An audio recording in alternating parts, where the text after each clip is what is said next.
It's the Farmer to Farmer podcast, episode 39, and this is your host, Chris Blanchard. My guest today is Paul Dietmann. Paul is the emerging market specialist with Badgerland Financial, a member-owned rural lending cooperative and farm credit system institution serving southern Wisconsin. Wow. Okay, that wasn't the most exciting setup in the world. Paul is one of those guys. I've worked with him for 15 years in a variety of capacities, and he makes farm finances fun, he makes it interesting, and he makes it really relatable. Paul's worked with farmers and farm financial issues for more than 25 years, first as an extension agent, then as director of the Wisconsin Farm Center and deputy secretary of agriculture for Wisconsin, and most recently in his role as a lender. He's worked with hundreds of farmers, helping them assess their farm financial situations. Paul is the co-author, with me, of the book Fearless Farm Finances, subtitled Farm Financial Management Demystified. We talk about common pitfalls of beginning farmers, strategies for getting on the land, profitability and cash flow, how to set up early warning systems for your farm finances, and the guilt and shame that hamper our ability to deal with farm financial issues in a timely manner. Like I said, Paul's got the ability to take farm finances and make them fun, interesting, and very accessible. Paul provided a ton of value in this episode, and I think you're going to enjoy it just as much as I did. The Farmer to Farmer podcast is brought to you by Vermont Compost, founded by organic crop growing professionals committed to meeting the need for high quality composts and compost-based living soil mixes for certified organic plant production. VermontCompost.com. The Farmer to Farmer podcast is brought to you by BCS America. BCS two-wheel tractors are versatile, maneuverable in tight spaces, lightweight for less compaction, and easy to maintain and repair on the farm. Gear-driven and built to last for decades of dependable service. BCSAmerica.com. Paul Dietmann, welcome to the Farmer to Farmer podcast. Thanks, Chris. It's great to have you on the show. I really appreciate you making time for this afternoon. I know you're moving right into your busy season now. Yeah, we definitely are. It's summer's kind of slow, but once we get into the meeting season and farmers are done with harvest, that's when we have a lot of business planning work to do and a lot of people looking at getting loans and that sort of thing. So I've given just a little bit of a background at the start of the show, but could you tell us more about your job now and where you're interfacing with agriculture? Sure. Well, I work for Badgerland Financial, which is part of the farm credit system. We're the farm credit cooperative that serves southern Wisconsin. And my position here, my title is Emerging Market Specialist. And what that means is I run our beginning farmer program. And I also run what we call our Emerging Markets Loan Program, which is a loan program that's targeted to people who are operating in local and regional food systems. So it's anybody who's doing anything farm to fork, anything using sustainable production methods. So I work with a lot of organic farmers, a lot of people who are doing some sort of value-added processing, direct marketing meat to consumers, mostly smaller scale producers or growers and doing things where they're interacting directly with consumers. And you came to Badgerland from a long background of helping farmers in a variety of different roles, right? Right. I spent 16 years with the state of Wisconsin. For 11 years, I was county ag agent with UW Extension in Sauk County. And then I left Sauk County Extension. I went down to the State Department of Agriculture, Trade, and Consumer Protection here in Wisconsin and ran the Wisconsin Farm Center, which is the Farmers Assistance Program there. And in that program, we have the Farmers Hotline. So it was an 800 number the farmers could call if they were having problems or needed some help with the farm transfer, beginning farmers, help with business plans, that sort of thing. We also had the Farm Mediation Arbitration Program where we mediated disputes that involve farmers. Sometimes they were credit disputes, sometimes disputes over government program payments, that sort of thing. And then we also had Rural Electric Power Services, which was part of the Farm Center as well, which way back was the Stray Voltage Program. More recently, we had a couple of veterinarians on staff who work with dairy farmers who may be having production issues that may or may not be stray voltage. What years were you at the Farm Center, Paul?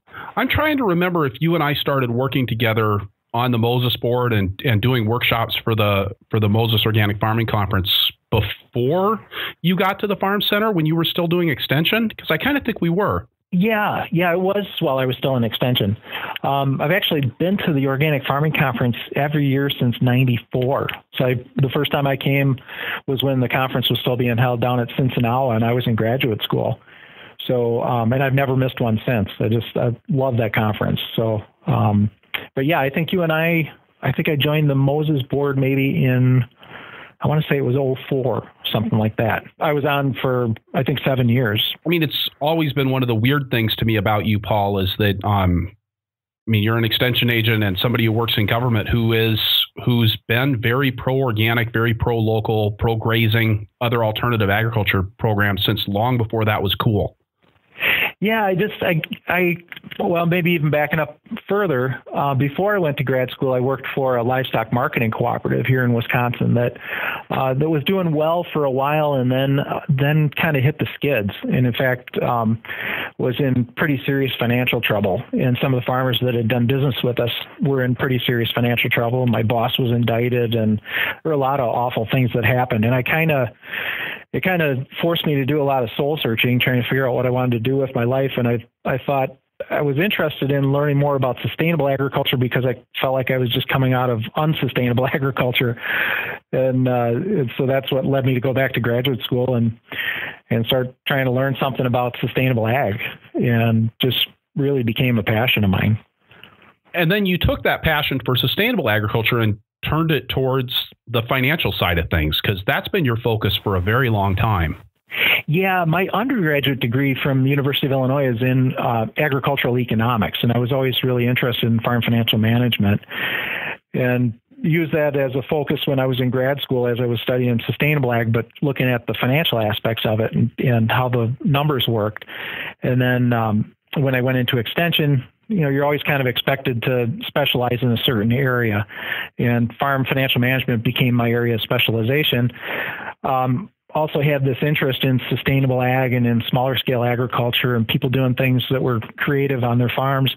And so I did farm financial management with those folks, but I also did a lot of farm financial management work with relatively large dairy operations primarily, and did a lot of financial analysis when people were looking at dairy expansions and those sorts of changes in their operations. So it was a nice way to balance my interests, and use that farm financial management, whatever expertise I happen to have in both scales of agriculture. Well, and across a real wide spectrum. But I always remember that this one story that you tell whenever I think about you and how you interface with farmers and with finance, about a dairy farmer and trying to have him go through some investment analysis, some more formal, like actually sitting down and crunching numbers instead of going, I want this shiny thing, and a conversation that you guys had that I think you'd be in a better position to relate than I would. Yeah, it was actually while we were working on the Fearless Farm Finances book.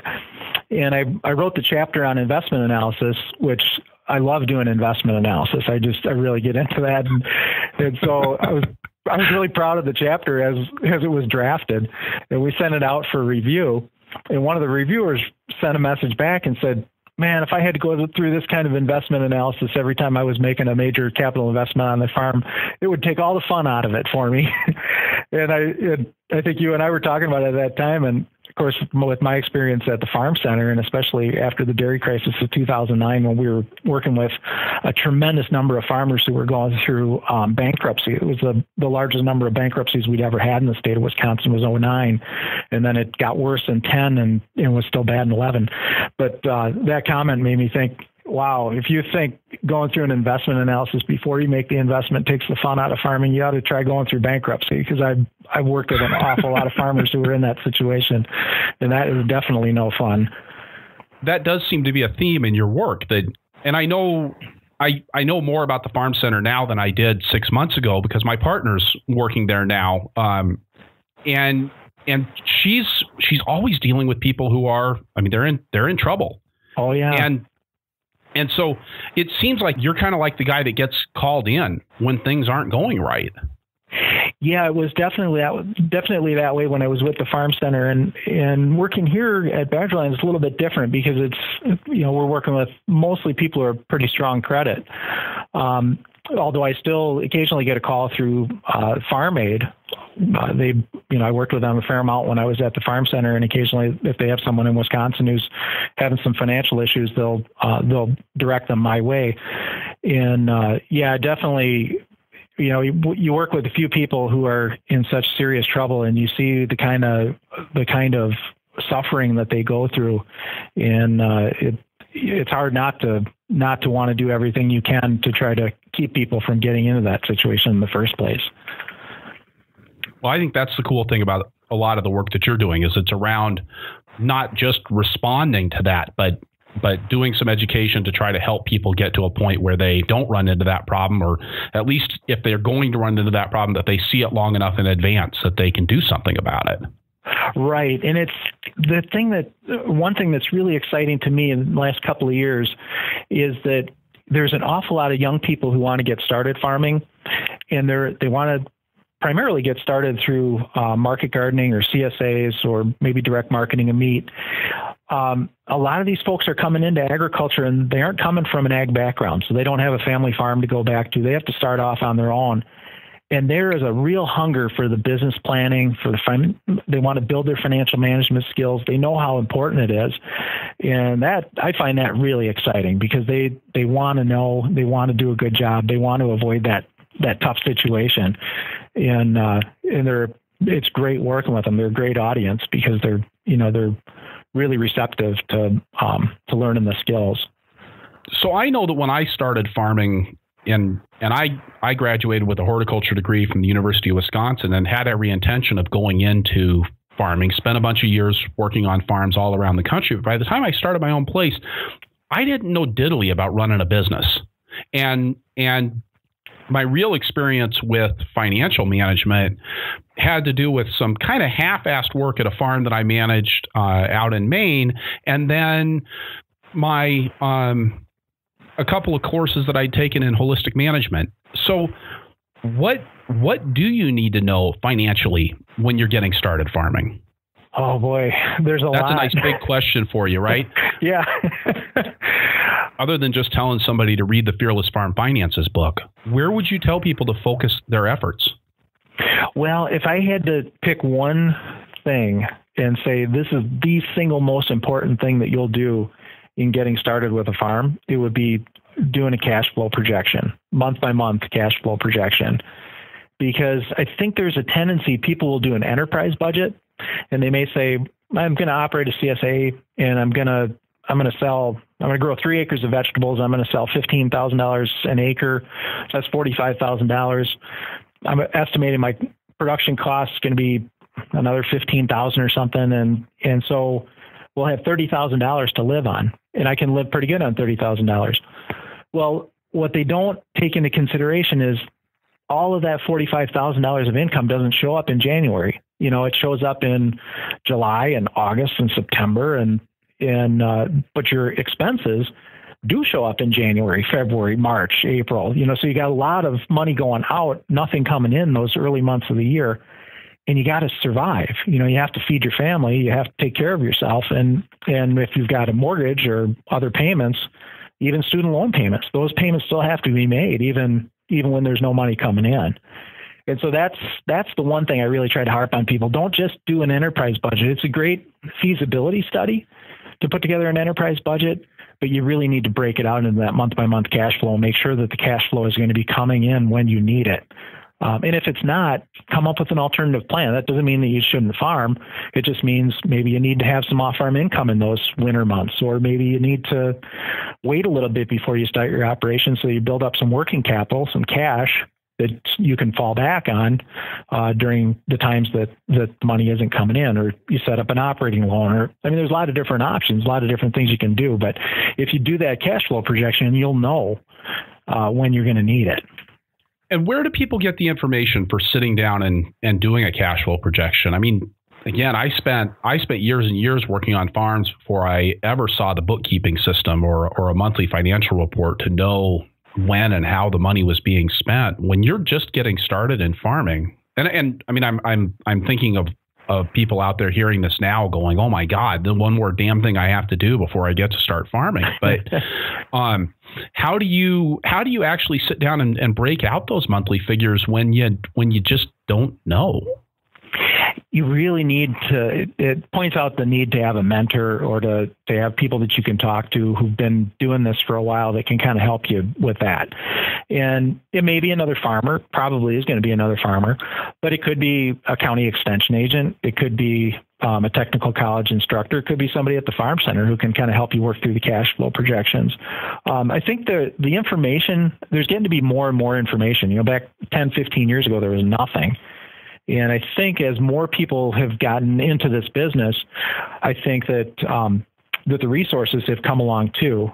And of course, that was part of the impetus of us writing the Fearless Farm Finances book, was we wanted to have a place, a resource that you could have on your bookshelf that you can pull out and it would be timeless and have all the key pieces in there at some point, and a person might not sit down and read the book cover to cover, but when they need to figure out how to do cash flow planning, they can go to the book, pull it out and read 10 or 15 pages and they've got it all right there.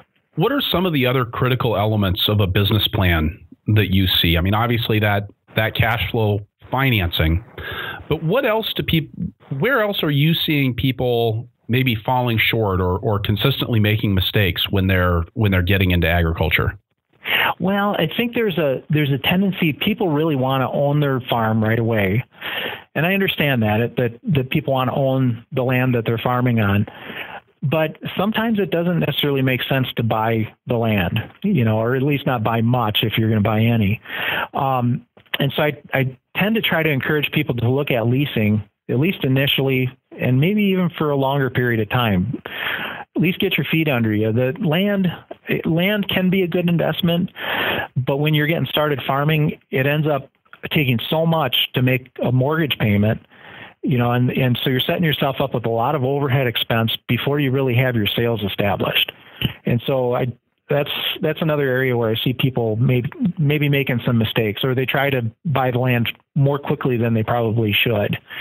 And when I mentioned before how investment analysis is kind of a passion of mine, that's where I can really get into that with someone, So does it make sense to buy the land and take on a mortgage, or does it make sense to lease the land and maybe make some other capital investments that would give you a much better rate of return on the investment? You only have so much money, you only have so much time, you only have so much labor to invest in your farm operation. So where do we take those three resources and invest them in a place that's going to give you the best possible return on the investment? So one of the pushbacks that I oftentimes get when I talk to beginning farmers about this idea of leasing land is well, it's twofold. It's one, I grow vegetables, so I have to have a place to wash and pack my vegetables. And how do I make those kinds of investments when it's just leased land? And the other is I'm an organic farmer, so I'm actually putting a lot of work into building my soil, and I don't want to put that kind of money and effort into building soil on land that I don't have secured for the long term. And those are good questions. And the soil investment is probably a tougher question than the capital investment. In fact, probably 6 months or so ago, I had this conversation with a relatively young farmer. He was renting his land, renting the house and the buildings, and I think he was renting about 20 acres of land. And he had a fantastic lease arrangement. The guy who owned the property also owned another house in the area, was from out of state, would come in and vacation at this place. He just wanted somebody there who was taking care of the property, taking care of his other house for him, and that was pretty much what the lease arrangement was. I mean, it was very, very favorable to the farmer. And the farmer wanted to see what it would take to buy the farm that he was leasing. And so we went through some numbers, and I said, well, what's your interest in buying this land? Why are you so anxious to buy it now? And he said, well, I really want to put up a pack shed, and I'd like to put up a walk-in cooler as well. And I just don't think it makes sense to make a capital investment on a farm that I'm just leasing. And I said, well, that's a good question. So let's figure that out, and what do you think it would add to your cash flow if you had this pack shed and you had the walk-in cooler? They gave me a figure, it would add X number of dollars to his cash flow each year. And what would it cost you to put it in? So you knew what the cost would be to put it in. We did a quick investment analysis and looked at, well, if you had a 5-year lease, you made this investment now, you're able to increase your cash flow for 5 years at the end of 5 years, if you walked away from it, you didn't get anything back out of your initial capital investment, the rate of return on that investment was something like 20% annually. And so then we looked at, well, what if you bought the farm? Well, if you bought the farm, you'd use up every bit of cash that you have to make the down payment. You'd have nothing left over to put up the pack shed or the walk-in cooler, which was the original plan. And you'd set yourself up for overhead that's like 5 times what he was paying now. You know, it was kind of an eye-opener for me because I couldn't possibly imagine that you could make a capital investment on a farm that you don't own, and it actually makes really, really good financial sense to do that. Now, the soil investment is different. How do you quantify the investment in quality soil or in soil health? That's tough to do. You know, you'll see it over time, but how do you put it into a cash flow projection? It's tough. Yeah, we'll have to find somebody to talk to us about that. Yeah. Because I think it's an interesting idea, but it seems like the key thing that you just mentioned was the long-term lease on that. Right. So having that 5-year lease makes it make sense to make a long-term investment that's gonna pay off in 5 years. But if you don't have that, then I can't imagine that if you're just doing a year-to-year rolling ag lease, that's really going to make sense. No, it would really make it tough to come out if it was just an annual lease. So that you're right. That is the long-term lease is the key in that situation, because that's the only way you're going to be able to recoup your capital investment. So that would be something, for example, that you as a lender would be looking at to make sure that was in place before you put out money for somebody to do something like dig an irrigation well. Right. Yeah, we would want to see that. And I think it's becoming more common in agriculture. It's not, I wouldn't say it's common yet, but it's becoming more common. Outside of agriculture, it's very common. You know, a lot of fairly large businesses that retail businesses don't own their physical store locations. You know, they have 20-year leases on them, and they put their capital into the inventory, which is turning over 3-4 times a year. That's where they're making their money. They don't want to have an investment in real estate. You know, it doesn't make sense for them to have their capital tied up in real estate. They want to have it tied up in their inventory that's turning over. And so I think that concept is maybe becoming a bit more common in agriculture, but it's certainly not the norm. You know, farmers, it's something deep in farmers that they need to own the land, they need to own their equipment, they want to own everything, which I understand, but sometimes it doesn't make sense to do that. Yeah, I think that's always the balancing act. I think in working with farmers on business stuff is how do I make the money thing work while I hold on to the rest of the values that I've got, and where can I compromise and where do I need to hold fast? Right. I had somebody recently tell me, though, that the ultimate value was to be farming next year. You know, that all of the other considerations were really secondary to that. It's can I keep farming? Because I do more good if I stay in business than I do if I go out of business, because I'm holding on to the value that says I have to own the farm, or I can't put things in plastic clamshells, or whatever other objections might come up when a farmer's looking at what are their quality of life goals, or what are their values relative to having the farm operation. Yeah, and that's a really good comment, and it's something I try not to lose sight of, because I'm kind of a numbers guy at heart, obviously, and but I certainly understand that the numbers aren't the central part of the story when it comes to a farm operation, you know, and it is the values that people hold, and they want to live on a farm, they want to work on a farm. They get a tremendous amount of satisfaction from growing food and giving it to people, and especially in the world that you and I both work in quite a bit, and that's the folks who are selling direct to consumers, you know, and they actually get to see their consumer and hear the feedback directly from them. And the way I explain it when I give a talk about farm financial management is I say you should set your quality of life goal first, because it's easy to set your business goal and then your quality of life goes out the window trying to meet your business goal. If you set your quality of life goal first, you mentioned holistic management before, it's a central tenet of holistic management. Set your quality of life. What kind of lifestyle do you want to live? And then make the business work towards that lifestyle goal. And I totally agree with that. However, if you don't have the financial situation to make it possible to do that, you're not going to be able to continue doing what you love. I just think that's such an important message to get out there for people who are, well, like I was ideologically motivated. And it is a matter of figuring out how you balance all that stuff out. Yeah. So, and I don't think there's obviously not a cookie cutter solution to that.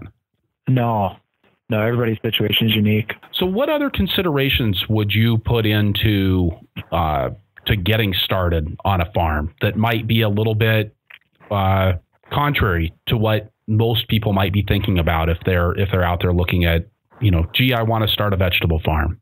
Oh, from a financial perspective, there are a lot of different things that you want to be considering when you're thinking about getting started with a farm.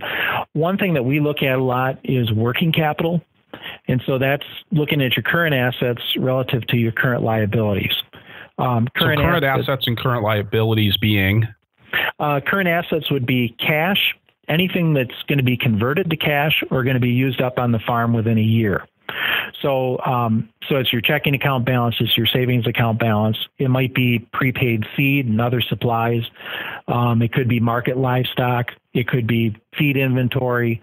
Anything that's either cash or that's going to be converted to cash used up on the farm within a year would be a current asset. Current liabilities would be any bills that are either due now or that are going to come due within a year. It's going to include principal payments on a longer term loan, any principal payments that come due within the coming year. It might be property taxes that are going to come due. It might be a bill with the co-op or with your seed supplier or whoever. And so we look at current assets minus current liabilities and see what that dollar amount is. And of course, it should be a positive amount, but it should really be at least 15% of your farm's gross income in a year's time. I think there's a tendency beginning farmers tend to try to get going as quickly as they can, and they overlook the fact that they should have some working capital built up before they get started. If they don't have much resilience. Anything goes wrong and they're sunk. So that's something I sometimes counsel people, you wait a year, save, build up a down payment, build up some working capital reserves before you try to jump in. Because if you jump in too quickly, you're setting yourself up in such a vulnerable position that you may not last for very long. And again, it's the staying power. Giving yourself some staying power and being able to be here from one season to the next is really important. And that's something that really any farm should be looking at, right? This isn't, that 15% working capital, that's not just for a farm that's getting started. That's for a farm that's been in business for a number of years, would be in the same situation, right? Yeah, you bet. It's no matter how long you've been farming, no matter what type of farming you do, that's the benchmark. And it's a minimum. It's not like a target, get to 15 and then you're done. It's really kind of a minimum that you want to get to. And is that going to be true across all different enterprises? That's something I always wonder about when I'm looking at ratios, and people say, you should have a 2-to-1 current ratio.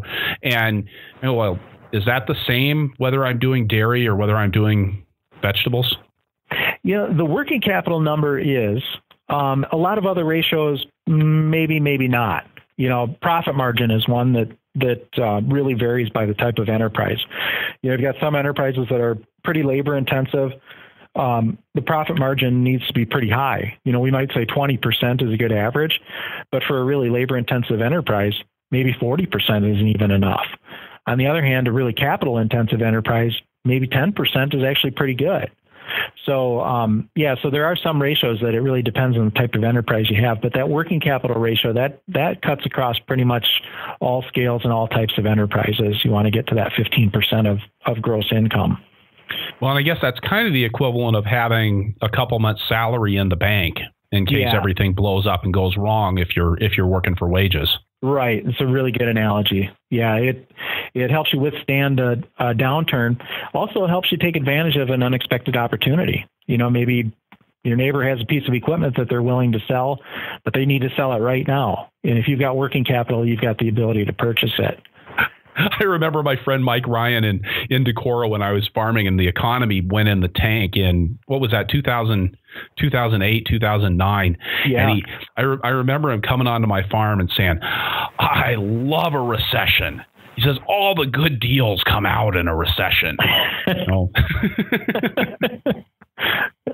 And I was in a position I didn't have any working capital at that point. I couldn't take advantage of any deals if I wanted to. But I just remember laughing about that. And I guess that's I mean, it is really those kinds of opportunities. And I think it seems to me that in a specialty crops environment, some of those opportunities are, it's not like they come along every day.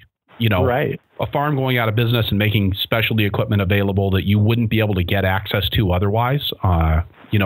People that have got things set up, especially for doing vegetables or especially for doing small scale dairy, being able to take advantage of that's not something you can just go on Craigslist and root something out on a moment's notice. Right. What else, as people are looking at starting their farms, would you encourage folks to be taking a look at when they're putting together their business plans? I would say take a look at opportunities to partner with someone else. Whether it's an experienced farmer, whether it's maybe a social impact investor, which we're seeing a lot more of those, especially in what we would call emerging markets, but people who maybe have a sizable amount of money behind them, and they really want to help a beginning farmer get started, or they really believe in organic or sustainable production methods, and they want to help a young person get started in using those methods. Any kind of strategic partnership like that, if someone has the ability to do it, and it takes a lot of ability. You have to have really good communication skills. You have to be, you have to have the ability to kind of swallow your ego once in a while and that sort of thing. It's not easy, but certainly worth taking a look. I mentioned the guy earlier with the tremendous rental arrangement that he had. Well, his personality allowed him to have that kind of an arrangement that was financially really beneficial to him. It was really working out well for him. Well, and I suppose that's kind of a fundamental business skill, right? Is figuring out how to mold your personality into what other people need you to have. It's not exactly what we think of when we're thinking about being farmers. I was like, I don't like people. I'm going to go be a farmer. Right. But I guess you kind of still have to make all that stuff work. Yeah, you don't become a farmer because you want to have to check with someone else with every move that you make, And so, you're doing it because you want to be an independent business person. And so to tell somebody whose goal is to be an independent business person that they should figure out a way to have a strategic partnership with someone it flies a little bit in the face of what they want to do. And I'm guessing that those strategic partnerships that you're talking about would be, it's not like you're just in a strategic partnership with somebody. You're probably doing a strategic partnership for land and maybe coming to a place like Badgerland Financial for startup capital. Would that be a reasonable thing to expect? Oh, sure. Yeah. And we partner ourselves like with the USDA Farm Service Agency with their beginning farmer loan program, for example, where, and I think particularly of their beginning farmer down payment loan program, where the beginning farmer puts up a 5% down payment. FSA finances 45% of a farm purchase, and then we finance 50%. And so it really is a partnership between the three of us to make it work. And it can be really advantageous, especially to the beginning farmer, because the interest rates with FSA are very low. They're below market interest rates because it's federal money. Our part, of course, will be at our normal interest rates, but we have to lock the term for at least 20 years. And FSA, when entering into an arrangement like that, FSA will cover some things like appraisal costs and other things that otherwise would come out of the farmer's pocket. So, yeah, so there's a lot of different examples of how different entities can partner. We're fortunate in Wisconsin. We've got a lot of great educational institutions, both government and non-government.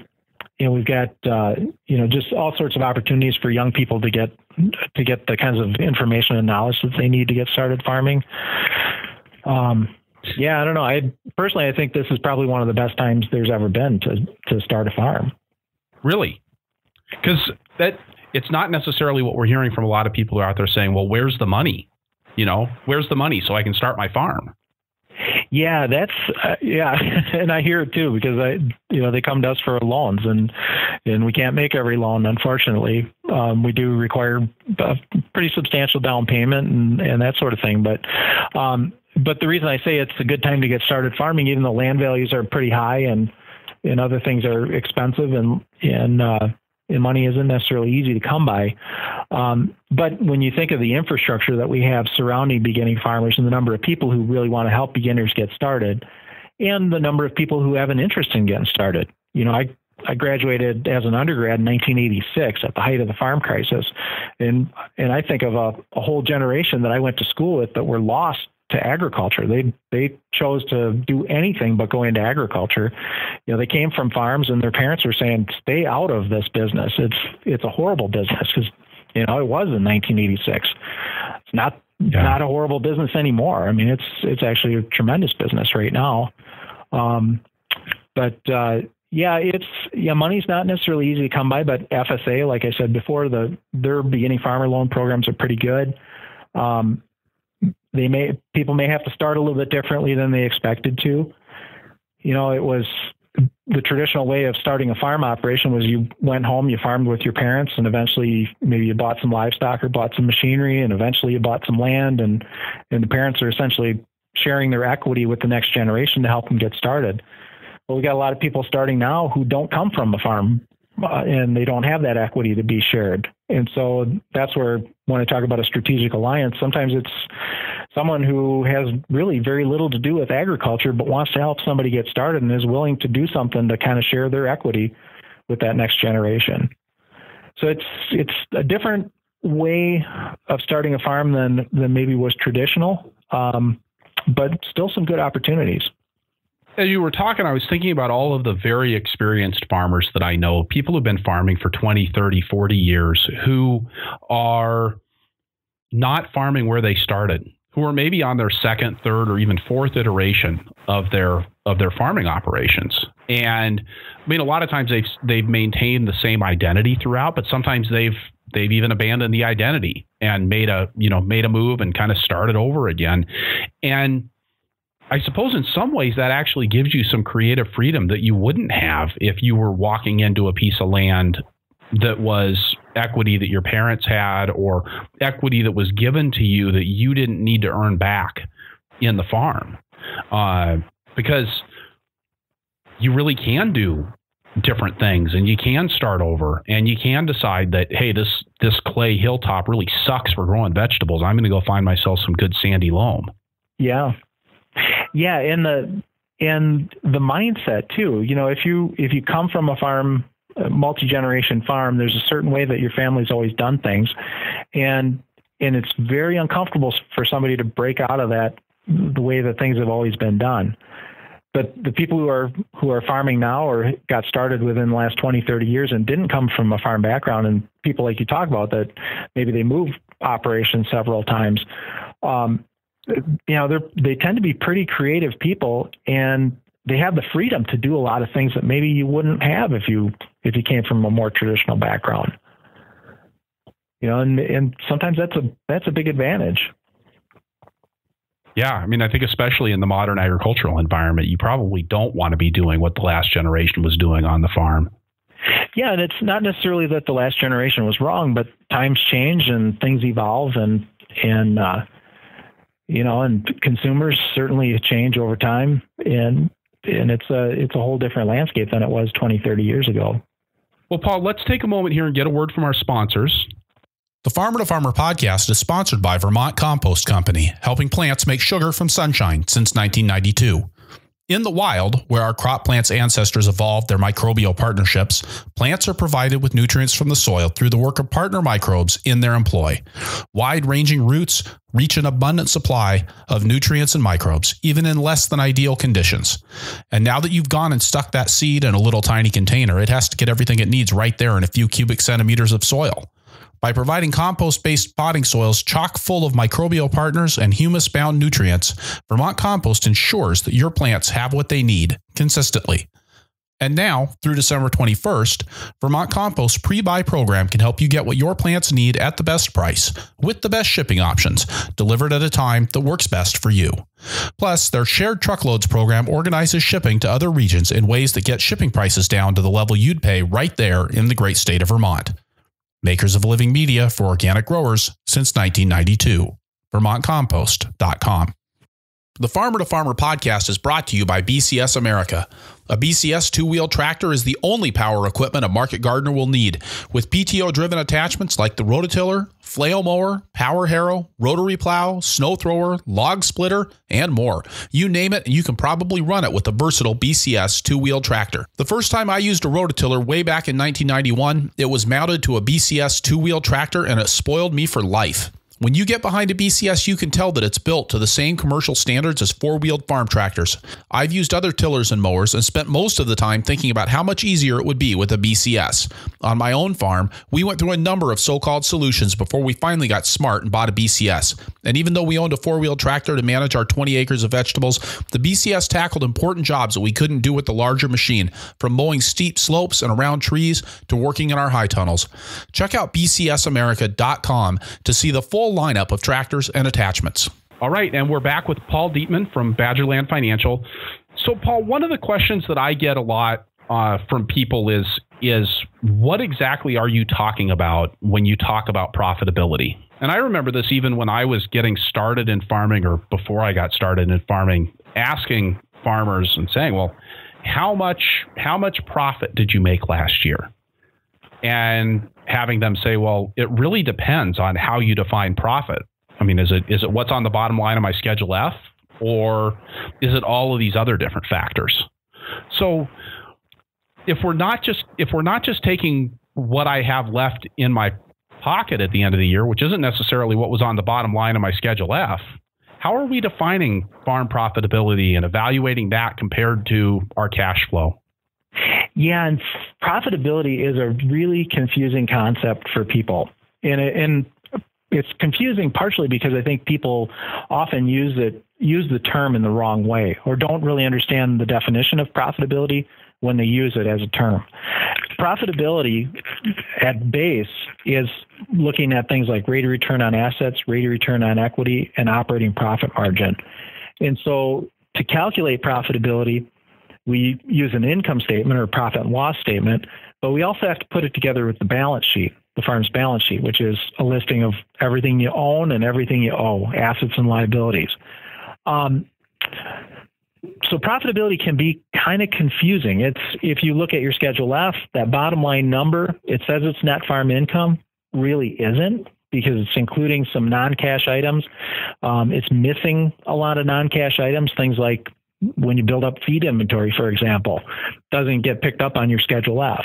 And so, we can use the Schedule F and the balance sheet and massage it a bit, bring in a little bit more information, and we can calculate profitability from those two documents, just the Schedule F and the balance sheet. But I think a lot of times when people talk about profitability, they actually mean cash flow. And cash flow is all the cash that comes in, all the cash that goes out, and how much is left at the end of the day. So what's your checking account balance on December 31st? That's cash flow. That's not profitability. Well, and that's actually what QuickBooks calls the profit and loss statement when you print that out every month. Yeah, and which is a misnomer. It's I'm not a huge fan of QuickBooks. I think it can be a useful tool if it's set up right and if people understand the limitations of it. But I think it can be kind of confusing and lead people to some false conclusions occasionally. But profitability really is looking at rate of return on assets, rate of return on equity. And in order to calculate rate of return on assets, rate of return on equity, we also have to include a figure that represents a return to the farmer's labor and management. And that's a piece that often gets missed when we calculate profitability. The farmer, I think it's been traditional that you say, well, whatever is left is what I get. I don't consider myself getting a wage someplace in my farm operation. It's just at the end of the year, anything that's left over, that's mine. Well, it's really not fair. You've only got so much money to invest in a farm operation. you only got so much time, you've only got so much labor that you can invest in a farm operation as well. And so you should reasonably expect to make a return on your investment of labor and time, just like you expect to make a return on your investment of money. And that's the thing I think that gets missed. It's a good way to start an argument with a farmer too, is to say, what's my labor worth? I've actually seen some pretty vicious words exchanged on Facebook about that whole idea, I'm curious. I mean, that really sounds like a banker's definition of profitability.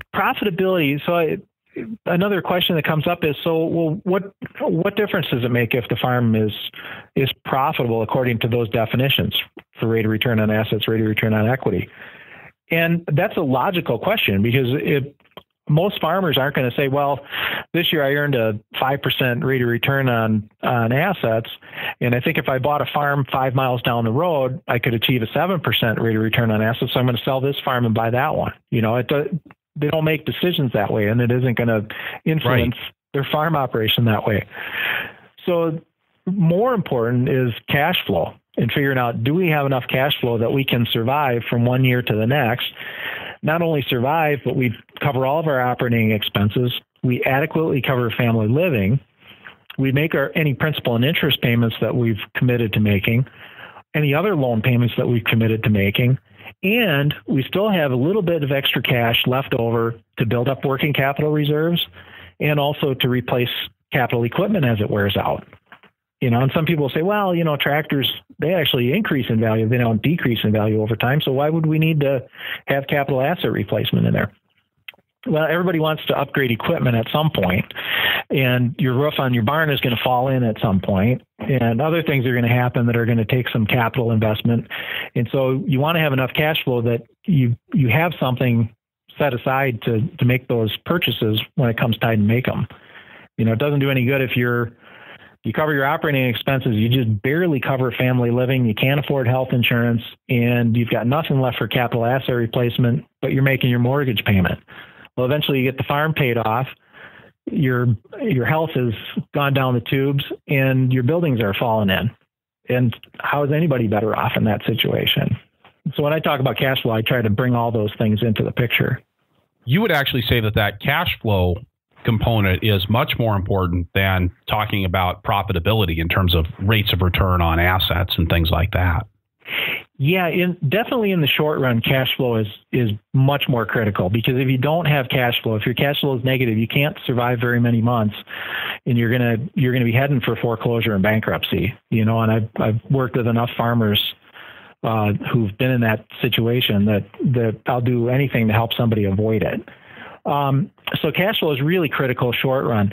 Profitability, even though we tend not to think about it on a day-to-day basis or maybe even on an annual basis, where it comes into play is somewhere down the road when you're ready to retire or you're ready to turn the farm over to the next generation.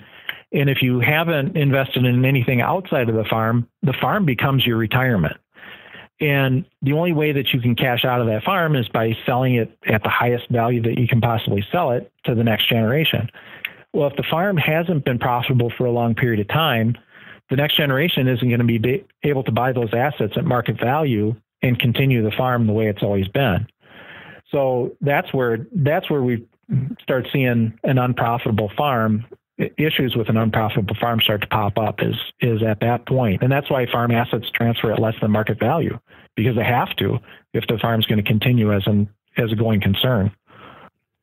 So, Paul, I kind of like to push back on this idea of profitability, because on the one hand, you're talking about cash flow, and on the other hand, you're talking about if you're not running a profitable farm over the years, you end up with something that's not worth what it should be worth at the end of the farm's life cycle. So help me get at this definition then. What is profitability? When you talk about running a profitable farm, how would you know? You can actually calculate profitability, and you can do it with a balance sheet and a Schedule F. That's why I encourage farmers to do a balance sheet on January 1st every year, because you're going to be forced to do your Schedule F every year. And generally, the Schedule F is going to be on a calendar year basis. If you do a balance sheet on January 1st every year, you'll also have a balance sheet on an annual basis. and then you can calculate profitability. Schedule F is a good place to start with profitability. You need the balance sheet though, because there are some other components that need to be pulled into the profitability equation, and it's things that what we'll do is call an accrual adjustment. So if you look at your January 1 balance sheet and then the next January 1 balance sheet, and you compare certain categories, things like accounts receivable, accounts payable, raised breeding livestock, accrued interest, and there's a couple other categories. We're going to look at how those change from one year to the next, and they're either adding value to the farm operation or they're taking value away. And we want to work those into the profitability equation. Profitability it's a little trickier to calculate, I think, than cash flow. But you need cash flow and profitability to be a sustainable farm operation. Now you can have an operation that cash flows well and is unprofitable. We see that a lot of times when someone's been farming for a long time, the farm's paid off.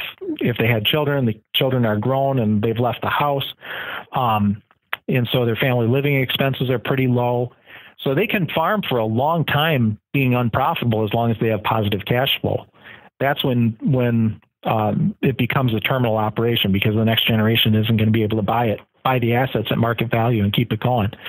You can have negative cash flow and be profitable, which I think is maybe even a more difficult concept for people to visualize.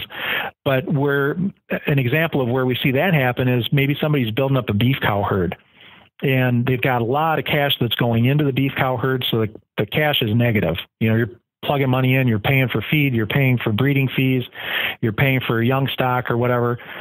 You're building up the herd, and when we take into account the value of the raised breeding livestock, you might actually be profitable even though your cash flow has been negative. Because the value of the cows is increasing. Right. But you've spent more money than you've taken in. Yeah.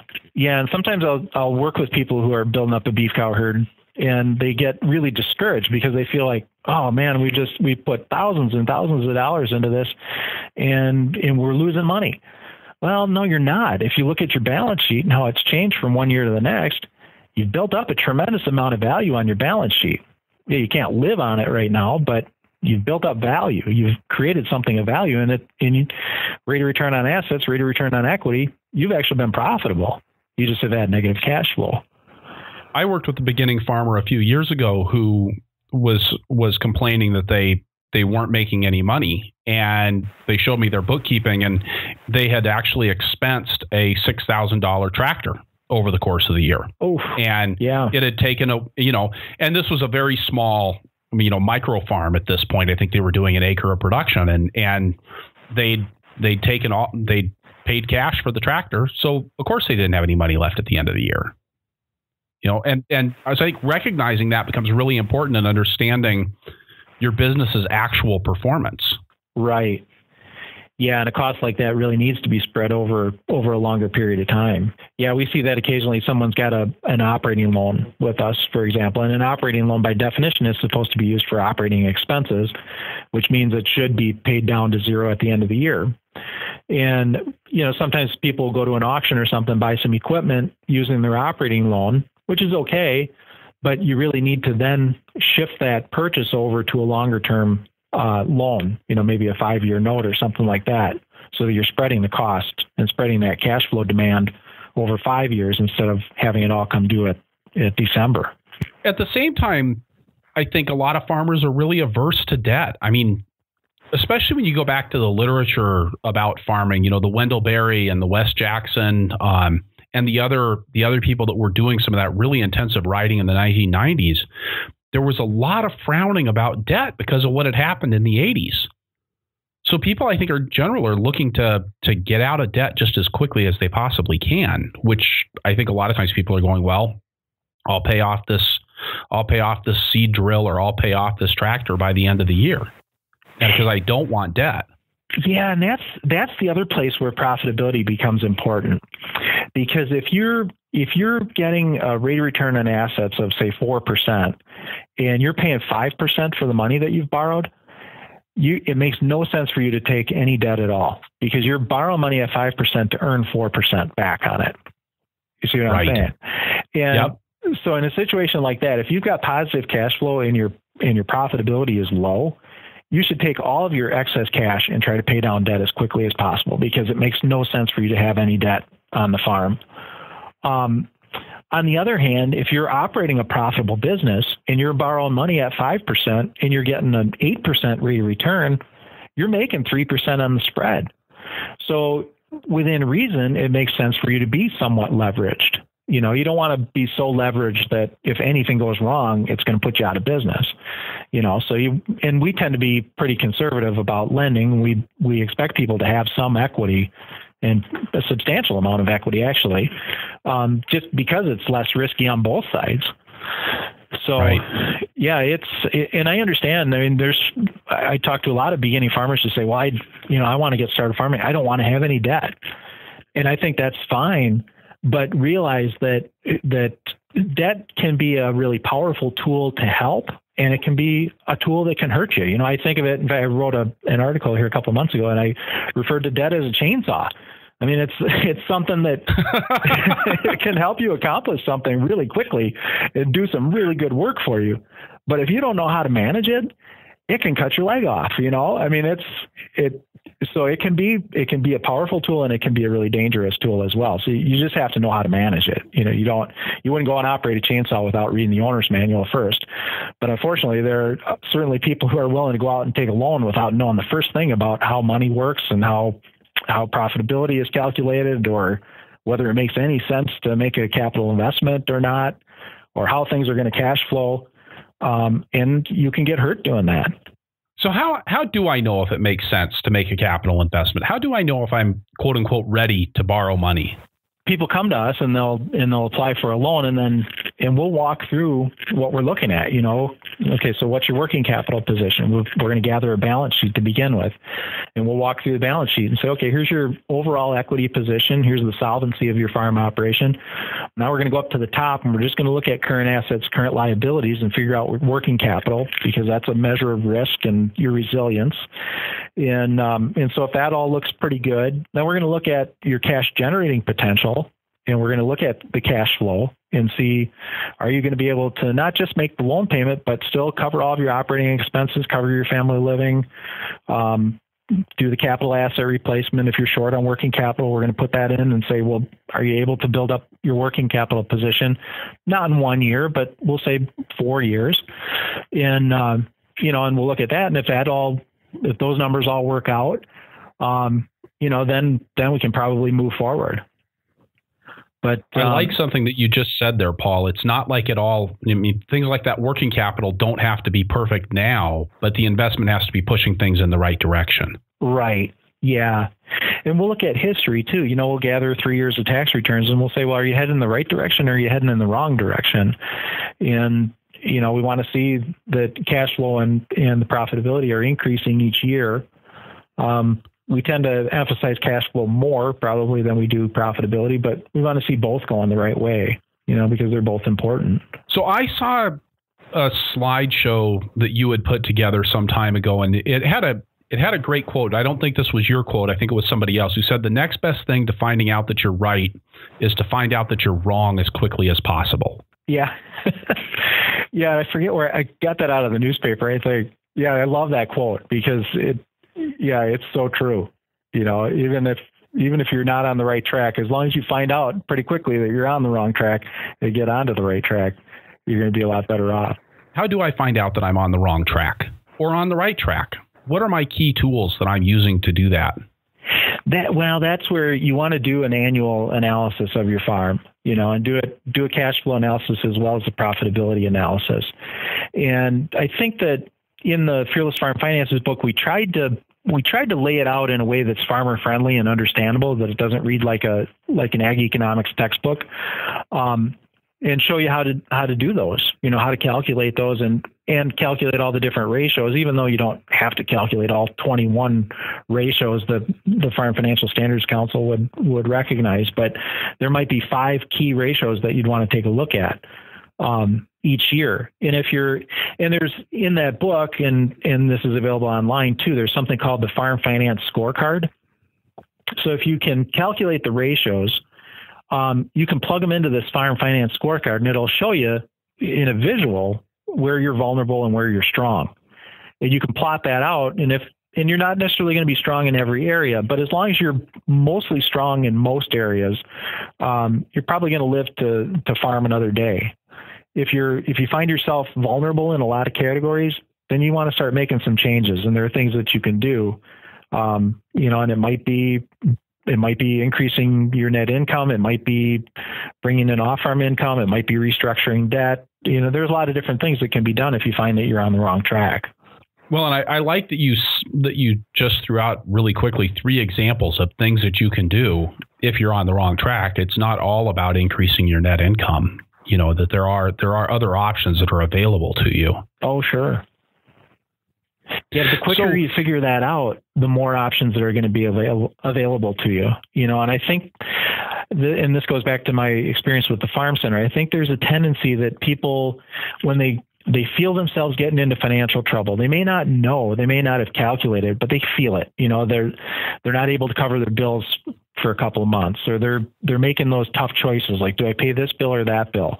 Do I put this on a credit card, that I know I can still get feed delivered? Do I stop paying my utility bill in December because I know they're not going to shut the power off until April? Making those types of tough decisions, that's when you're probably on the wrong track. You don't even have to figure it. You don't have to sit down and calculate a bunch of numbers. You're on the wrong track. And the quicker that you get some help, and you don't have to do it for yourself, call the Wisconsin Farm Center, call your county extension agent, talk to your lender. People will help you. But I saw too many people who, they got into that situation. They figured, well, if I keep my head down and I keep farming and I just farm that much harder, every day that I'm on this farm is a day that somebody hasn't taken me off of it. Well, at some point, you're going to come to the end, and every day your options become less and less. And that's why it's so critical to get to people early on. As soon as they're on the wrong track, get them back on the right track, or get yourself back on the right track. Which really means that even before you start farming, putting together these financial statements and understanding right from the very beginning becomes a critical way to know what direction your business is heading in year after year after year, rather than saying, well, I don't, I'm so small, I don't need to worry about that right now, or we're just getting started, so the numbers are all going to look bad anyways. Yeah, that's really important, to figuring this stuff out before you get into that situation, before you're already farming, before you're under stress.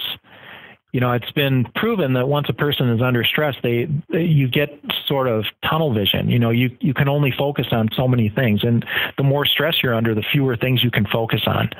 And so some people, when they're under serious financial stress, they literally can't do anything to help themselves with that situation, once they're into it. Yeah, I think the term for that in the techie world is limited cognitive bandwidth. Yeah, that's a good term. You literally lose the ability to think. Yeah. And I like to say, it's a story I tell, and I tell this about finances as well as about managing employees, as well as about managing relationships with other people on the farm or in your family. It's, we used to say in Taekwondo class, when's the right time to learn Taekwondo, Paul? Yeah, before you get into fight in the alley. That's right. So, it's one of the things that I like to tell beginning farmers is, hey, start running those financial statements before you even have a farm. Get in the habit. And I think it was you that actually told me that you, when you were just fresh out of college, and you were just getting started in your life, you used to just run a balance sheet every month, I think.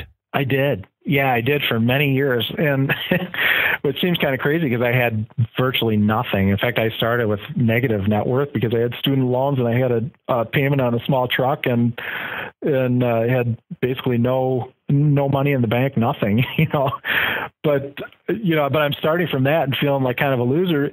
Every month I put together my balance sheet and I could see that I was gaining ground, and I went from negative to positive and, I kept on chugging along. I think it's one of the things that really gets in the way sometimes of dealing with financial issues in a forthright manner is that there's so much guilt and shame associated around that. I mean, you just said, oh, I had negative net worth. I almost think that a lot of times that translates to negative self-worth, Yeah. And one of the things I feel like happens with business finances a lot is that people, they don't address the issues when they first come up because it hits on all those shame buttons. I'm doing something wrong. I'm not doing something right. I'm not good enough. And I'm losing the farm. And I think our natural inclination in that situation is to pull back into our shells. Yeah. And I really like what you said about you almost have to completely counteract that when you start to sense that there's trouble and go get help. Because, this is true of any situation. You have a lot of options when you've still got tread on the tires and you notice that the tread on the tires is getting a little low. But once your tire blows out, you don't have any options anymore. Yeah. Yeah. And it takes a tremendous amount of courage to ask for some help, and we're Americans are self-reliant. Farmers are probably the most self-reliant people on the planet. And so for them to admit that they need some help with something is really, really difficult, especially financial issues, because it's a thing that we're not comfortable talking about in public. And to go to somebody that you don't know and ask for help, we dealt with this in the farm center where, to pick up the phone and call that 800 number took an unbelievable amount of courage for people. It's a really humbling kind of a thing to do. And for anybody, I had a call here a few months ago from a farmer in the state that is a very good farmer, very successful person, but was having some pretty serious cash flow issues. And she called up and she said, I'm embarrassed that I'm in this situation. Well, they had a couple of bad turns that went against them. Fundamentally, their business is really strong. They had a couple things that happened that put them in a cash flow crunch. And we sat down and we looked through it, and it was a relatively easy fix. But it was something, sometimes when you get so close to it, you can't see what the fix is. So just coming in from the outside, taking a quick look at it and saying, you're doing so many things really right. It's just, you had one bad thing turn against you or two bad things that turned against you. And here's how we can get it back on track. Just do this, this, and this, and we can get it back on track. And that's what they've done. But, if you don't recognize it and you can't muster the courage to call somebody to give you a hand with it. And sometimes it really helps having somebody come in from the outside who isn't so close to your business and can kind of see the bigger picture too. If you're not in a place like Wisconsin that has a farm center, where do you go for that kind of help? There are farmers assistance programs in many states, not every state, but quite a few have some sort of a farmers assistance program. Most of them came about after the farm crisis of the 80s, and a lot of them were federally funded. Some were funded through state resources. At the Department of Ag, the Farm Center actually has three sources of funding. One is general purpose revenue, so that's property tax dollars, but that's actually a smaller percentage. They get a pretty good grant from the federal government every year to run the mediation arbitration program, which also funds some of the financial counseling work that's done there. And then there's also some program revenue that comes in from a couple different sources. But so there's help in quite a few different states. Extension is involved in a number of states. There are other organizations, here in Wisconsin, we've got the technical college system, which is excellent. And they've got a lot of really good faculty around the state. There are private organizations that are doing good work. Farm Aid is another one that, at the national level that brings in some money and funds some of the hotlines and things like that. So most states have some assistance in one form or another. Some are better than others. Some are better resourced than others, but just about every state has something. Paul, I know you don't listen to the podcast all the time, but you've got that, I think, a 5-minute commute to work, you said? Yeah, no, I do. And you don't have the tractor time like most of my listeners do. So that kind of gets in the way too, I suppose. But we like to do a lightning round at the end of all of our shows. So bunch of just quick, short questions here that we like to ask everybody. What's your favorite tool on the farm? And I'm going to ask you to, of course, you're probably going to have to give me a financial tool. You're not allowed to say a chainsaw at this point. Oh, shoot. That would have been that's always my go-to. Yeah. Probably I'd have to say balance sheet. That's the place to start. And then cash flow projection. Can I say 2? Yeah, you can say 2. Okay. So we'll let you do it. So, what's the weirdest financial challenge that you've ever been presented with? Oh boy. I get a lot of them. I had when I was a county extension agent, I had a guy that called and left me a message and said that he wanted to start a water buffalo dairy, and I would have sworn it was one of my college roommates calling just to give me a hard time. And I called the guy back. He's a real guy. And I ended up helping him put together a business plan, and he is milking water buffalo now. So, yeah, so that's probably one of the more odd ones that I've gotten that actually turned out pretty good. That's really great. I like that. What's your favorite type of farm to work with as a lender? I guess my favorite type is someone who it's more about the personality of the farmer as opposed to the type of operation. Someone who is open to talking through new ideas, who's open to suggestions, who really wants to understand the finances of their farm and how to do a more effective job of managing the finances of their farm. And I've seen people like that on 1 acre, and I'm thinking of another guy. He's up in the Wausau area. It's about a 400 and some cow dairy. When I was at the farm center, I would go up once a year and sit down. We'd spend an entire day going through his finances. And I met him during the farm crisis, during the dairy crisis, of 2009, and just loved the guy because he's got such a great financial mind and is really open to suggestions and ideas and does a fantastic job. So I've seen people at all scales who do a really, really good job, but those are the kinds I like working with. That's great. And I like to ask people what farmer superpower they would choose, but what banker superpower would you choose, Paul? Oh, boy. I would like the ability to make a loan to every single person that walked through the door and know that they had the ability to pay it back. That would make the job so fun. That's the tough part of being a lender, is having to say no to people.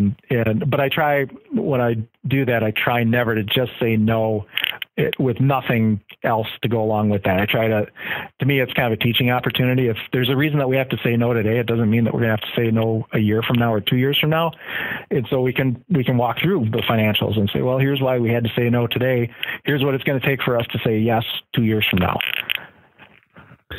And I suppose as a borrower, that's the sort of no that I would really value, because that's the kind of banker that I'd want to work with.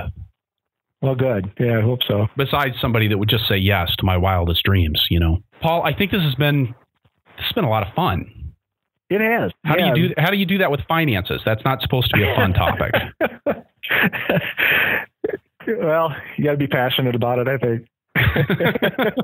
We'll see if anybody else agrees with us, right, Paul? Right, yeah. I've really enjoyed the conversation. Thanks so much for making the time today. Oh, you're welcome, Chris. It's been great. Yeah, I've really enjoyed it. All right. So wrapping things up here, I'll say again that this is episode 39 of the Farmer to Farmer podcast, and that you can find the notes for this show at farmertofarmerpodcast.com by looking on the episodes page or just searching for Dietmann. That's Dietmann. I'm excited to announce a series of workshops that I'm doing this fall on employee management. Employees make it possible to get more done, but managing workers and their work takes dedicated time, energy, and processes. I'll be presenting full-day workshops on managing and motivating employees on the farm in Cedar Rapids, Iowa on Monday, November 30th, and in Columbia, Missouri on Tuesday, December 8th. More information, including schedules and registration information, is available at purplepitchfork.com/betterboss. If you enjoy the podcast, I think you would also enjoy my weekly email newsletter, The Flying Rutabaga.